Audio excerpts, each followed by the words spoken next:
जय हिंद। स्वागत है आप सभी का आपके अपने यूट्यूब चैनल अमृत एकेडमी पे। हम लोग शीटेड साइंस सीरीज में अपना लाइट वाला चैप्टर कर रहे थे, जिसमें हम लोग रिफ्लेक्शन तक कर लिया था। रिफ्लेक्शन की प्रॉपर्टी बना दी थी, यहीं तक वीडियो रुक गई थी। ठीक है, अब हम यहाँ से आगे कंटिन्यू करते हैं। ठीक है, आ जाइए नेक्स्ट स्लाइड पे चलते हैं। और अगर अभी तक प्रीवियस वीडियो नहीं देखा है तो सबसे पहले आप लोग उस वीडियो को देख लीजिएगा, क्योंकि 8 से 10 मिनट के कॉन्सेप्ट उस पर मैंने सिखा दिया है। अब आ जाइए, देखिए अब इसमें है प्लेन मिरर के बारे में और समतल दर्पण, जिसको हिंदी में बोलते हैं। इससे क्वेश्चन कई सारे पूछे गए हैं, अभी मैं कई सारे न्यूमेरिकल भी लूंगा इस पे। ठीक है, देखिए प्लेन मिरर में क्या होता है, इसकी कुछ प्रॉपर्टी होती है। सबसे पहली बात तो ये याद रखना है कि प्लेन मिरर में जो ऑब्जेक्ट होता है, जैसे ये ऑब्जेक्ट है, जितनी डिस्टेंस पे प्लेन मिरर से लेफ्ट साइड में ऑब्जेक्ट होगा, इमेज उतनी ही डिस्टेंस पे बनेगा। पहला पॉइंट तो यही हो गया कि इमेज की जो डिस्टेंस होती है और ऑब्जेक्ट की, ये सेम डिस्टेंस पे होते हैं फ्रॉम मिरर। ठीक है ना, सेम डिस्टेंस पे, सेम डिस्टेंस। इमेज यहाँ से इसकी जो इमेज है, अगर मान लो ये 5 सेंटीमीटर पे है, तो ये भी इमेज भी कितने पे मिलेगा, पीछे की साइड मिलेगा 5 सेंटीमीटर पे। ठीक है, अब उसके बाद देखिए क्या है कि इमेज की कैसा बनता है। तो इमेज जो होता है वर्चुअल बनता है। वर्चुअल और रियल में क्या डिफरेंस होता है? वर्चुअल का मतलब होता है ये जो लाइट रे है, अगर एग्जैक्टली कट नहीं कर रही हैं, तो वर्चुअली कट करती हुई आप हमें प्रतीत होती हैं, तो उसको हम क्या बोलते हैं? वर्चुअल। उससे जो फॉर्म होता है वर्चुअल इमेज फॉर्म होता है। सपोज दैट, जैसे यहाँ पे देखिए, एक बार इस इमेज को मैं खुद बना करके एक बार दिखा देता हूँ। ये रहा प्लेन मिरर, यहाँ पे सपोज कोई ऑब्जेक्ट है हमारा। ठीक है, अब इमेज हमें इसकी फॉर्म करनी है। हम क्या करेंगे, देखिए एटलीस्ट 2 रेज चाहिए होती है हमें इमेज फॉर्म करने के लिए। एक इमेज देखो हमने ये दिखाया, ये पैरेलल लेके गए, और एक ये रूल होता है कि अगर कोई भी प्लेन मिरर है, उस पर अगर लंबवत कोई भी किरण पड़ेगी, कोई भी रे लंबवत पड़ती है, तो वो वापस उसी डायरेक्शन में चली जाती है। ठीक है, तो ये वाली रे जैसे आई है वैसे ही रिटर्न हो जाएगी। ठीक है, और इधर तो आभासी होगा, हम एज्यूम कर लेते हैं कि इधर कहीं जा रही होगी पीछे। ठीक है ना, एज्यूम करते हैं, ये एग्जैक्टली नहीं होता है, एज्यूम करते हैं। ठीक है, दूसरी चीज, यहां से रे जो होता है यहाँ पे पड़े, एक हमने रे डाल दिया। अभी हमने आपको रिफ्लेक्शन का रूल बताया था कि ये जो इंसिडेंट रे होती है, जिस एंगल से आई है और उसी एंगल से ये रिफ्लेक्ट हो जाएगी। ठीक है ना, तो जब ये रिफ्लेक्ट हो जाएगी, अगर इमेजिन करें तो ये पीछे की तरफ कहाँ जा रही है, तो देखिए कुछ यहाँ मिलेगी। ठीक है, तो ये वाली जो इमेजिनेशन से जो दोनों हमने रे पीछे बढ़ाई है, जहां पे ये कट कर रहे हैं, यहीं पे इमेज फॉर्म होता है। इसीलिए ये कहा जाता है कि ये वर्चुअली कट की है ना, तो इसलिए जो इमेज बनी है वो वर्चुअल इमेज बनी है। ठीक है, ये दूसरी पॉइंट हमने इसमें ले लिया। प्लेन मिरर कैसा इमेज बना, इमेज बनती है वर्चुअल। वर्चुअल की हिंदी होती है आभासी। ठीक है, आभासी, ये हो गया। दूसरा क्या होता है, तीसरी बात, कि जितना बड़ा ऑब्जेक्ट होगा, मान लो ये 5 सेंटीमीटर या इसकी हाइट है, तो इमेज की भी हाइट उतनी ही होगी। ठीक है ना, सेम हाइट का, या सेम साइज बोल सकते हैं, सेम साइज, ऑब्जेक्ट के सेम साइज का इमेज होता है। ठीक है, और चौथी बात ये होता है, इसमें क्या होता है, लेफ्ट का राइट दिखता है, फ्रंट का बैक दिखता है। जैसे अगर मिरर के सामने हमारा ये चेहरा होता है, तो इमेज हमारे इमेज जो चेहरा होता है ये इस साइड आ जाता है। ठीक है, तो ये लेटरल सरफेस इसका दिखता है। ठीक, तो यहां तक आई थिंक ये क्लियर हो गया होगा प्लेन मिरर के बारे में। ठीक है, आ जाइए अपने नेक्स्ट स्लाइड पे आ जाते हैं, इसमें देखते हैं। अब देखिए इसमें यहां से बहुत बार क्वेश्चन पूछा गया है कि number of image plane mirror के कंडीशन के अकॉर्डिंग कितने इमेज फॉर्म हो रहे हैं, उस पर क्वेश्चन पूछा गया है। ठीक है, तो पहली कंडीशन, एक तो ये याद रखो, अगर कोई प्लेन मिरर है, ठीक है, सपोज ये प्लेन मिरर है, इस पे कोई भी लंबवत अगर रे आई, तो ये उसी डायरेक्शन में वापस चली जाएगी। ठीक है ना, ये हो गया। दूसरा, अगर दो प्लेन मिरर को लेकर के इमेज से क्वेश्चन पूछे गए हैं, अभी हम पीवाईक्यू सॉल्व करेंगे तो उसमें दिखाएंगे भी। ठीक है, अच्छा सपोज अगर कोई एक प्लेन मिरर, ये मान लो P1 है, दूसरा प्लेन मिरर P2 है, ये किसी इस तरह से इंक्लाइंड है, झुके हुए हैं थीटा डिग्री पे। कितने कोण पे झुके हुए हैं? थीटा कोण पे ये झुके हुए हैं। तो अब इसमें क्वेश्चन पूछता है कि कितने नंबर ऑफ इमेज फॉर्म होंगे। तो इसका एक फार्मूला होता है, एन इज इक्वल टू होता है number of image is equal to होता है 360 अपान थीटा माइनस का 1।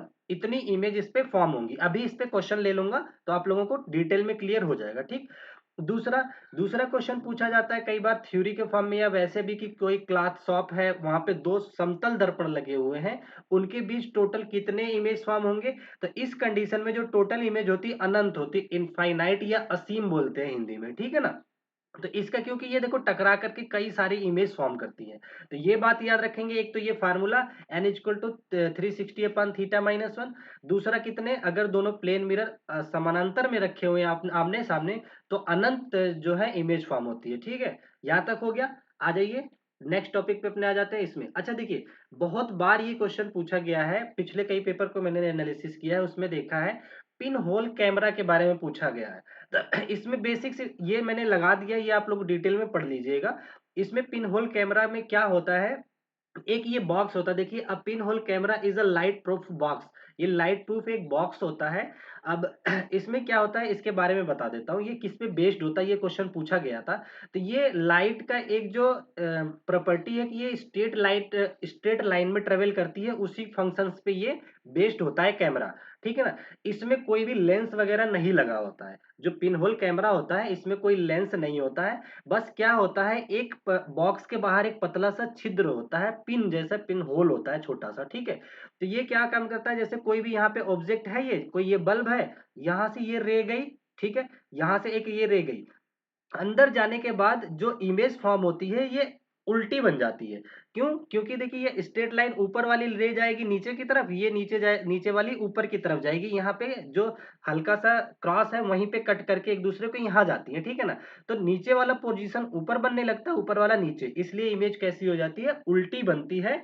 और साथ ही साथ ये छोटी इमेज भी बनती है। ठीक है ना, ये क्लास 6 की एनसीईआरटी में है, आप लोग इसको डिटेल में देख सकते हैं। वैसे ये वहां पे मैंने ये सारे नोट्स लगा दिए, ये पढ़ लीजिएगा। ठीक है, तो ये हमारा टॉपिक हो गया पिन होल के बारे में।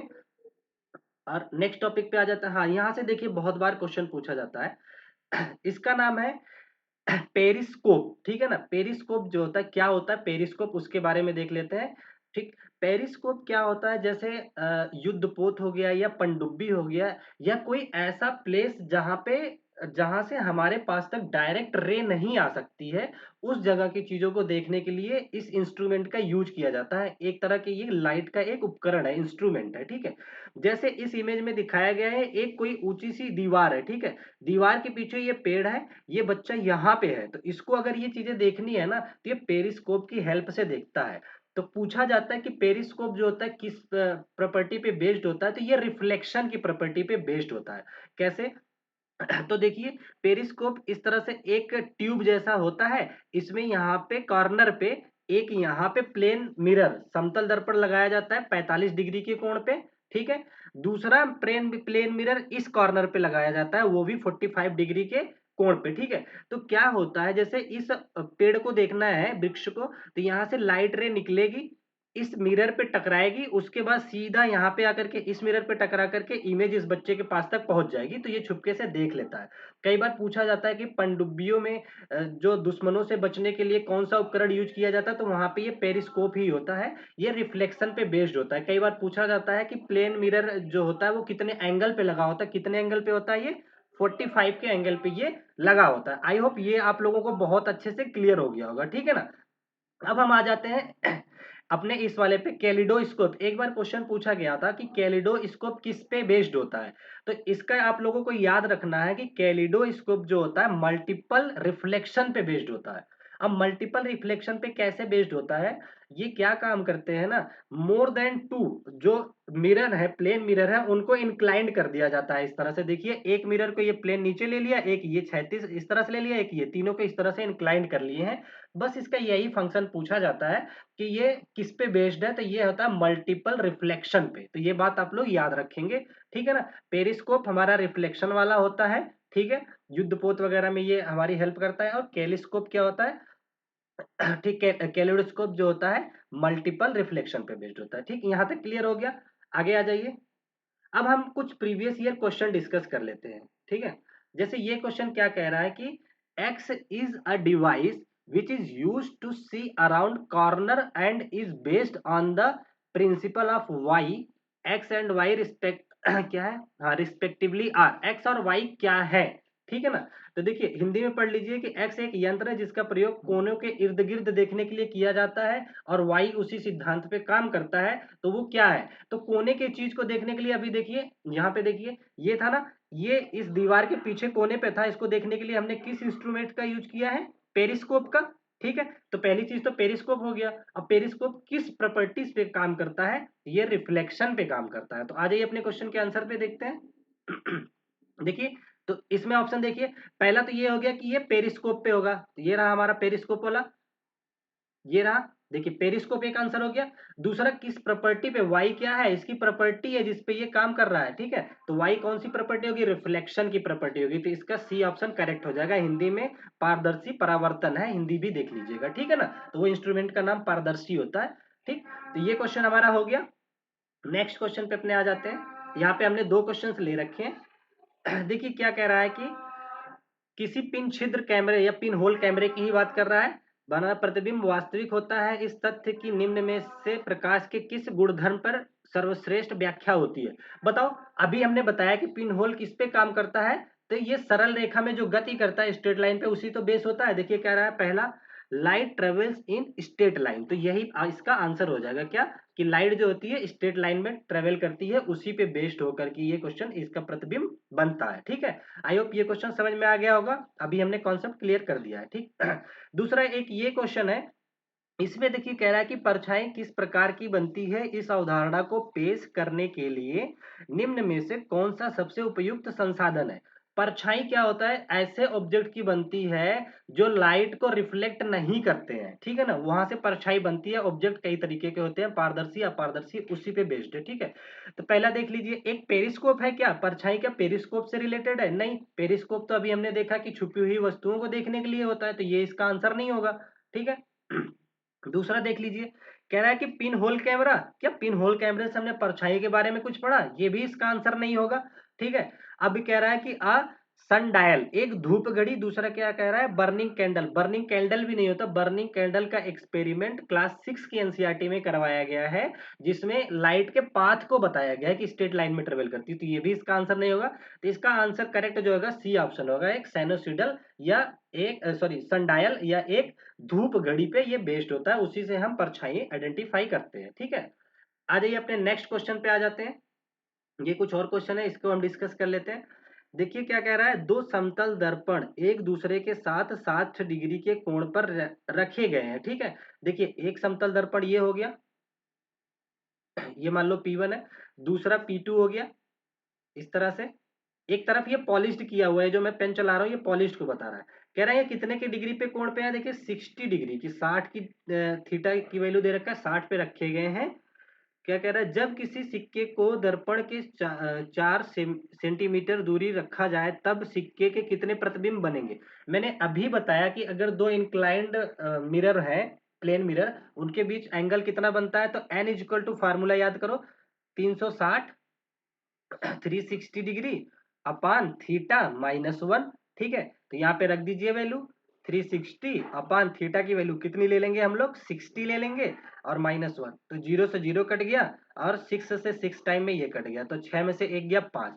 तो कुल नंबर ऑफ इमेज कितनी फॉर्म होगी? 5 होगी। तो ये रहा ऑप्शन हमारा बी करेक्ट हो जाएगा, ठीक है ना। आई होप आप लोगों को बहुत अच्छे से टॉपिक क्लियर हो रहा होगा। ये हो गया हमारा क्वेश्चन। अब नेक्स्ट इसका क्वेश्चन देख लेते हैं हम लोग।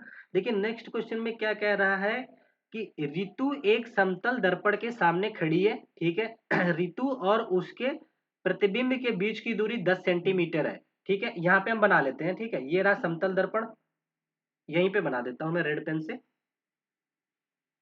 देखिए ये रहा एक हमारा समतल दर्पण, ठीक है। अभी इसने क्या बोला कि समतल दर्पण के सामने खड़ी है, मान लो ये रहा रितु यहाँ पे खड़ी है, दर्पण के सामने खड़ी है, तथा उसके प्रतिबिंब के बीच की दूरी 10 सेंटीमीटर है। तो इधर इसका मान लो यहाँ पे प्रतिबिंब बन रहा है ऋतु का, ठीक है ना। इनके पूरे के बीच की दूरी दे रखा है इसका 10 सेंटीमीटर। इसका मतलब इसका यहाँ से 5 होगा और ये 5 होगा, ठीक है ना।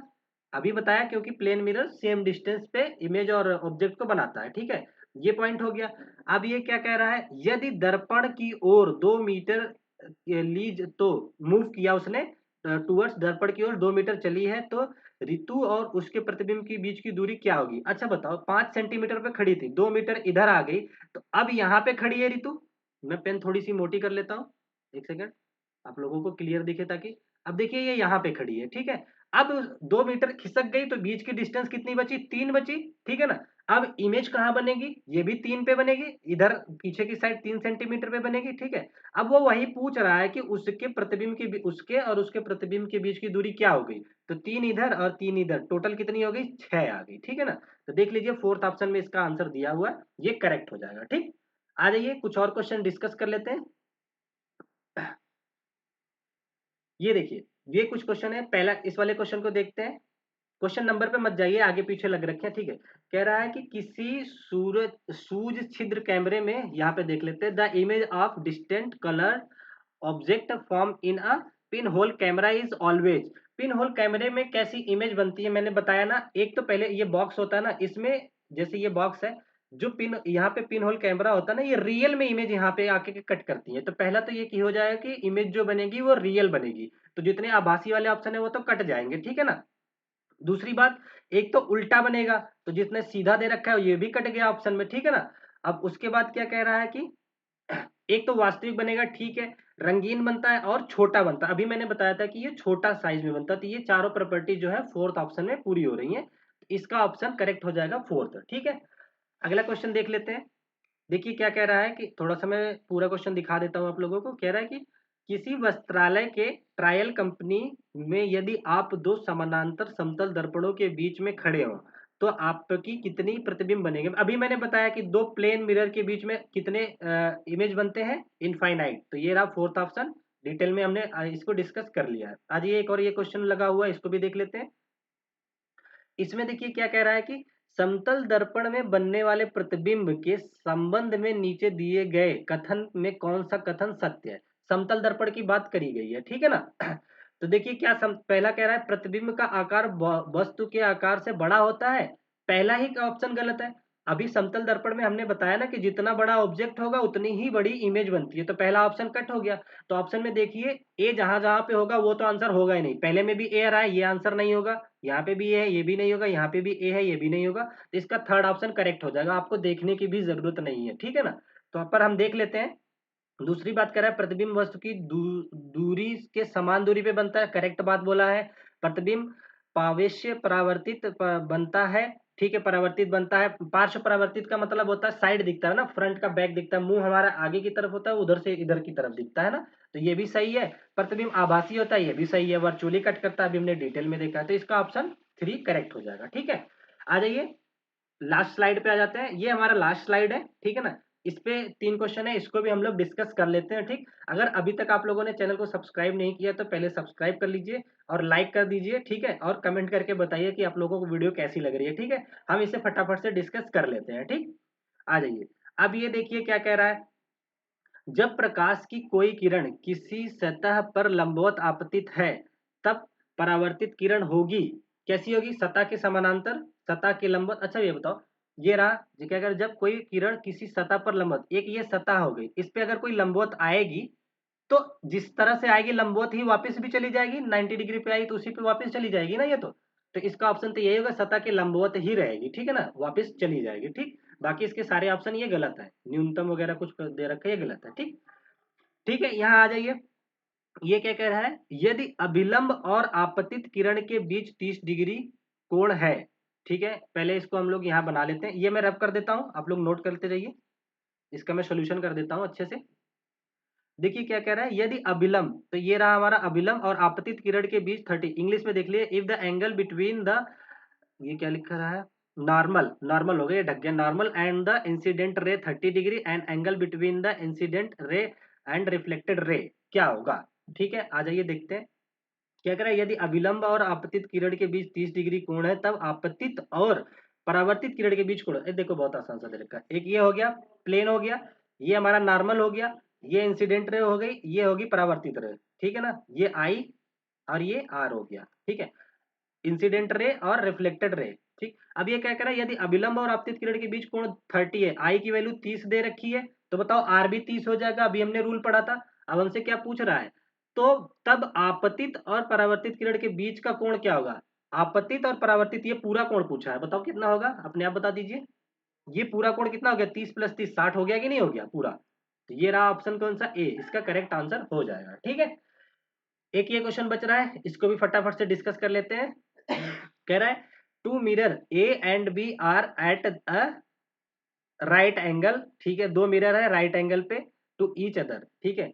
If a ray of light strike mirror, ठीक है ना, strike mirror A at 30 degree, ठीक है, to the normal and then strike mirror B, find the angle of the reflection after reach, अच्छा आफ्टर ईच होना चाहिए reflected from both the mirror A and B. ठीक है, ये देखो question क्या कहना चाह रहा है, इसको मैं बता देता हूँ आप लोगों को।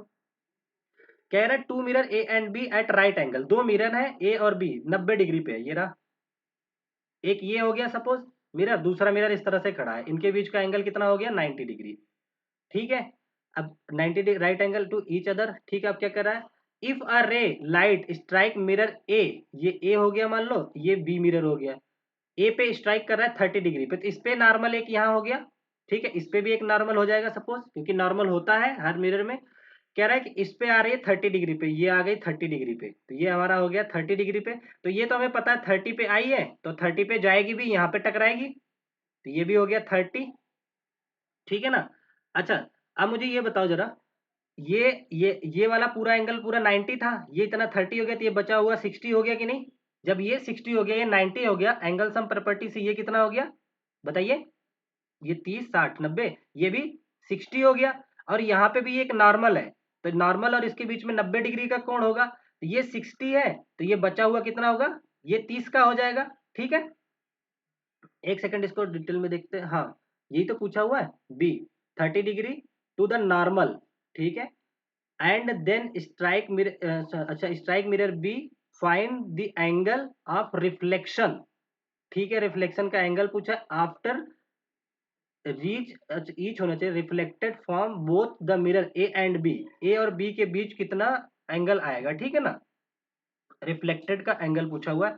ये इंसिडेंट किया 30 से, रिफ्लेक्ट हुआ 30 से, ठीक है, और टोटल ये नॉर्मल के बीच 90 होना था, तो ये आ गया 60 डिग्री, यहाँ पे 60 बना, ये 90, तो ये भी बनेगा आपका 30 डिग्री, ठीक है ना। अब ये 30 डिग्री बना, ठीक है, तो ये हो गया हमारा नॉर्मल, तो 30 ये हो गया, सॉरी हाँ ये 30, सॉरी यहाँ पे यहाँ थोड़ी सी मिस्टेक हो गई थी, इसको देख लेते हैं,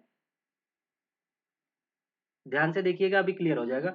ये आई इंसिडेंट रे, अब देखिए ये 60 है, तो ये 30 हो गया, जब ये 30 हो गया तो 90 पूरा बनाना था नॉर्मल के बीच, तो 30, तो ये हो गया 60, ठीक है ना। अब ये इसके लिए ये इंसिडेंट बन गया 60 का, अब ये इंसिडेंट 60 का हो गया, तो यहाँ से रिफ्लेक्ट करेगा, तो ये भी कितने से रिफ्लेक्ट करेगा 60 से, ठीक है ना।